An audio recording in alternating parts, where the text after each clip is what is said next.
लग्नासाठी पत्रिका पाहिली जाते. त्या पद्धतीने नवरा-बायकोची मेडिकल कुंडली पाहण्याची पद्धत किंवा तसा सर्वमान्य व्यापक असा ढाचा अजून आलेलाच नाही. त्यामुळे जोडीदार निवडताना वैवाहिक नात्याच्या गुणवत्तेचा अंदाज फक्त पत्रिकेतल्या गुणांवर वर्तवता येईल का? हे अजूनही खात्रीशीर सांगता येत नाही. या आधीच्या भागामध्ये आपण जोडीदार जर नार्सिसिस्ट असेल, तर कशी दमछाक होते हे पाहिलं. पण आता ज्यांना हे लग्नानंतर कळलंय, त्यांनी काय करायला हवं ते नंतर पाहता येईल. म्हणजे त्यांनी ती तज्ञांची मदत घेऊनच करायला पाहिजे. पण जोडीदार निवडीच्या वेळेस काय करता येईल? ती व्यक्ती कशी आहे हे जर आधीच कळलं तर चांगलं.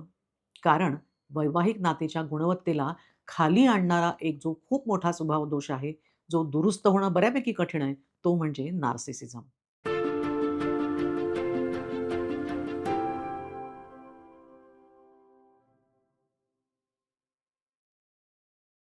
नमस्कार.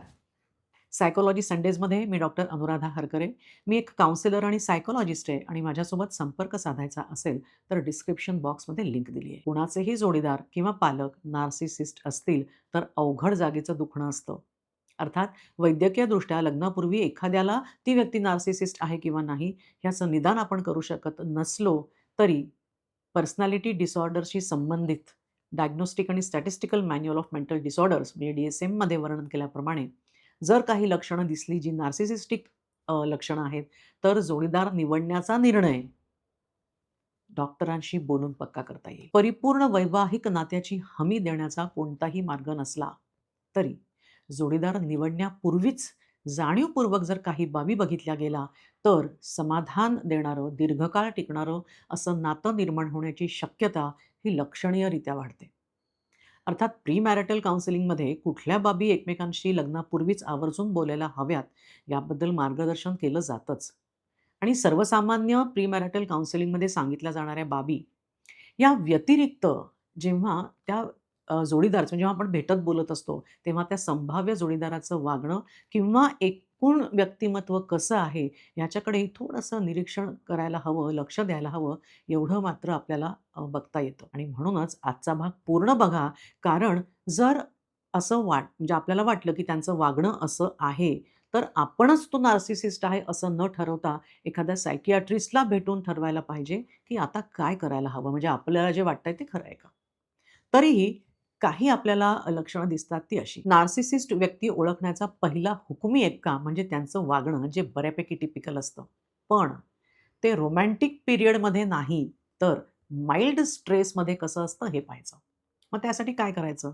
तर त्यांनी काही ठरवल्यावर त्यांच्या प्लॅनला आपण नाही म्हणून पाहायचं. त्यांच्या मताला विरोध करून पाहायचा. सर्वसामान्य व्यक्ती नाराज होईल, थोडीशी कुरकुर करेल, पण रिस्पेक्टफुल असेल, तुमचं मत काय आहे हे ऐकून घेईल, का तुम्ही नाही म्हणताय त्याचं कारण जाणून घेईल. नाराजीने का होईना, पण तुमचं म्हणणं ऐकून घ्यायची शक्यता आहे. पण नार्सिसिस्ट व्यक्ती मात्र चिडचिड करेल, बोलणारच नाही, तुला कशी माझ्या मताची किंमत नाही, तू मला कसं महत्त्व देत नाही, असं बोलायला लागेल. आणि जर तुम्ही तुमचं म्हणणं कसं बरोबर आहे हे सांगण्याचा प्रयत्न केला, तर लगेच ती व्यक्ती डिफेन्सिव्ह होईल. तुमच्यावर शाब्दिक प्रतिहल्ला चढवेल आणि तुम्हालाच दोष देईल. म्हणजे त्यांची ती रिॲक्शन त्या छोट्याशा नकारापेक्षा म्हणजे तुम्ही जो नकार दिला आहे, त्या नकार दिलेल्या प्रसंगापेक्षा खूप जास्त अवाजवी असेल. तसंच त्यांना त्यांच्या आधीच्या रिलेशनबद्दल विचारायचं, ब्रेकअपबद्दल विचारायचं. आधीचे सगळे त्यांचे एक्स कसे विचित्र होते, त्यांचं वागणं कसं चूक होतं आणि नात्यात हे मात्र कसे बिचारे होते, हेच तुम्हाला सांगितलं जाईल.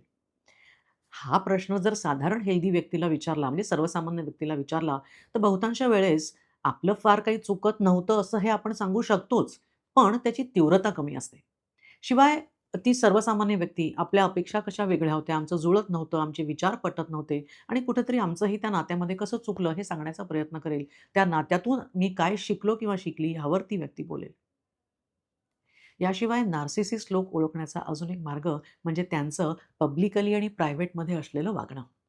आपला संभाव्य जोडीदार लोकांपुढे वेगळा आणि एकट्यात वेगळा वागतोय का? बाहेर कौतुक करतोय, पण एकट्यात मात्र नावं ठेवत आपल्याला कन्फ्यूज करतोय का? याचं निरीक्षण करायचं. ड्रायव्हर्स, वेटर्स, लिफ्टमन किंवा आपल्या हाउसकीपिंगचे लोक अशा सर्व्हिस देणाऱ्यांसोबत त्याचं वागणं आदराचं असतं का? तो आपलं बोलणं म्हणजे दुसऱ्यांचं बोलणं ऐकून घेऊ शकतो का, की आपलंच घोडं दामटतोय? म्हणजे आधीच्या भागात म्हटलं तसं त्यांच्यासोबतचा संवाद हा एकतर्फी होतो का? म्हणजे ते कन्व्हर्सेशनल हायजॅकर्स तर होत नाहीत ना. आणि हे वागणं असं एकदा दोनदा नाही तर नेहमीच होतंय का? पॅटर्न आहे का? हे तपासता येतं. शिवाय बोलण्यातही स्वतःबद्दल त्यांचा एक वाजवी म्हणजे एक आवश्यक तेवढा आत्मविश्वास दिसतोय, की भव्यतेचा भ्रम वाटतोय हेही कळतं. म्हणजे त्यांना सारखंच कौतुक ऐकायचं आहे का? त्यांचं सोशल स्टेटस त्यांना महत्त्वाचं वाटतंय का? सारखी स्वतःची तुलना ते इतरांसोबत करतात आहेत का? आणि माझ्याकडची स्थिती कशी अधिक चांगली आहे? माझ्याशिवाय कसं कुणाचं पान हलत नाही. मी कशी सुंदर, श्रीमंत, माझ्याकडे अमुक गाड्या, अमुक ब्रँडचे कपडे, बॅग्स, पर्सेस, शूज असं खूप तो फोकस त्यांचा दिसतो का? हेही पाहायला हवं. याउलट खरा आत्मविश्वास असलेल्यांना आम्ही ग्रेट आहो हे सांगत बसावं लागत नाही आणि गप्पांचा फोकस त्यांच्यावरून जरी हलला तरी ते स्टेबलच असतात आणि मुख्य म्हणजे त्यांना तुमच्याही आयुष्याबद्दल जाणून घेण्यामध्ये तेवढाच रस असतो. याशिवाय अजून एक महत्त्वाचा क्लू म्हणजे नार्सिसिस्ट लोक लव्ह बॉम्बिंग करतात. म्हणजे अगदी 2च आठवड्यात त्यांना तुम्ही सोलमेट वगैरे आहात असं वाटायला लागतं. भविष्याबद्दलचे प्लॅन केले जातात, पण वरवरचे. थोडक्यात काय, त्यांच्यासमोर जाणीवपूर्वक लहान-सहान गोष्टींना मुद्दाम विरोध करून बघा. त्यांचा राग, त्यांचं लो फ्रस्ट्रेशन टॉलरन्स, सॉरी म्हणणं टाळतात आहेत का? आपणच कसे बरोबर आहो हे तावातावाने प्रूव्ह करण्याची धडपड करतात आहेत का? त्यांचा फायदा होणार असेल तर तुमचं कौतुक, नाहीतर भांडण, ब्लेम गेम, अबोला, तुमच्यावरच कायम फोडलेलं खापर, असं जर वर्णन आढळत असेल, तरीही लगेच लेबल करू नका. तर ही सगळी निरीक्षणातनं आलेली जी माहिती आहे, ती डेटा म्हणून बघा, माहिती म्हणून बघा आणि सायकियाट्रिस्टच्या मदतीने म्हणजे मानसोपचार तज्ञ जे असतात डॉक्टर्स, त्यांच्या मदतीने या माहितीचं योग्य एनालिसिस करून मगच निर्णय घ्या. त्यांच्या ह्या वागण्यासोबतच ना, आपल्याला आपलंही इंटरनल जे म्हणजे फीलिंग्ज आहे किंवा आपलं जे काही वाटणं आहे ते चेक करता येतं. म्हणजे एंगेजमेंट झाल्यावर आणि हे लोकं लग्न जमल्यापासून एंगेजमेंटपर्यंत, एंगेजमेंटपासून लग्नापर्यंत असेही वेगळे एंगेजमेंट झाल्यावर जेव्हा भेटी व्हायला लागतात, म्हणजे जास्त आपण एकत्र एकमेकांसोबत वेळ घालवायला लागतो, तेव्हा त्या व्यक्तीच्या सहवासामध्ये तुम्हाला रिलॅक्स्ड वाटतंय, की हलकं दडपण असतंय? त्या व्यक्तीसमोर मोकळेपणानं व्यक्त होणं जमतंय की नाही? की माझ्या छोट्याशा क्षुल्लक वागण्याचं म्हणजे त्यांच्या मनाप्रमाणे न झालेल्या, त्याचं देखील सारखं स्पष्टीकरण देत बसावं लागतंय. मला सतत त्या व्यक्तीकडून जज होण्याची भीती असते का? याकडेही लक्ष असू द्या. कारण बरेचदा लॉजिकच्या नजरेतून निसटलेलं तुमच्या मेंदूनी किंवा नर्व्हस सिस्टमनी पकडलेलं असतं आणि नकळत ते दडपण आपल्या वागण्यामध्ये येतं. म्हणूनच जाणीवपूर्वक लग्नानंतर काही महत्त्वाच्या विषयांमध्ये आपली मतं नाही पटली, तर असं मुद्दाम विचारा. त्यांचं उत्तर, त्यांची देहबोली, त्यांचे टोन बोलण्याचे, चेहऱ्यावरचा भाव, होणारी चिडचिड, घेतलेला बचावात्मक पवित्रा अशा सगळीकडनं निरीक्षण करून म्हणजे मी जसं म्हटलं, की फक्त वरवर दिसतंय त्या बाबींकडे बघून स्थळ निवडण्याची घाई म्हणजे करू नये. तर याचं निरीक्षण करून विचारा, की भविष्यात ह्या व्यक्तीला मी कधी विरोध करू शकणार आहे की नाही? कारण कधीतरी, कितीतरी बाबतीमध्ये मतभिन्नता येणारच आहे ना. मला राग आला आहे, मला दुःख होतंय, हे मी या व्यक्तीकडे मोकळेपणानं बोलू शकतो का? या व्यक्तीच्या मतांसोबत मला असहमत होणं चालणार आहे का?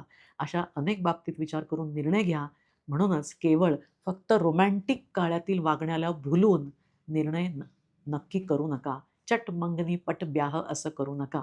एंगेजमेंट ते लग्न हा पिरियड अतिशय निर्णायक असू शकतो. पसंती झाल्यावर, साखरपुडा झाल्यावर जेव्हा त्या नात्याबद्दल जरा शाश्वती वाटायला लागते, तेव्हा नार्सिसिस्टिक लोकांचं वर्तन बदलतं. कारण आता कमिटमेंट दिली असल्याने ती व्यक्ती हातातून निसटेल ही भीती कमी होते. म्हणजे व्यक्तीला मिळवण्याची धडपड यापासून ती व्यक्ती मिळाली अशी खात्री. हा प्रवास झाल्यावर कौतुक करणं, खास लक्ष देणं, आकर्षक मोहक वागणं याची गरज नसते. डेटिंगमध्ये असं जेव्हा होतं, तेव्हा एंगेजमेंट झाल्यावरती मालकी हक्क मिळाल्याप्रमाणे जणू काही त्या व्यक्तीचा ताबा मिळाल्यासारखंच त्यांचं वागणं सुरू होतं आणि वर्चस्व दाखवणं सुरू होतं.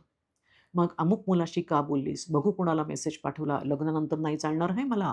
माझी बायको अशी वागलेली मला नाही आवडणार. हे वरवर जरी प्रेम वाटत असलं तरी तो कंट्रोल असतो. प्रेमात असताना असं वागणं मुलींना खूपच वाटतं, की वाह! वाह! काय प्रेम आहे.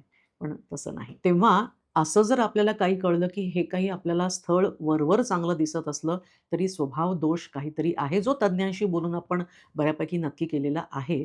तर आपल्याला एंगेजमेंट झाल्यानंतर ही लग्न मोडता येतं. कारण काय? ठरलेलं लग्न मोडलं तर लोक काय म्हणतील? ही आपणच उभी केलेली भीती काल्पनिक असते. पण लग्न झाल्यावर जर तुटलं, तर लोकांना नव्हे, आपल्याला होणारा त्रास मात्र खरा असतो, तो काल्पनिक नसतो.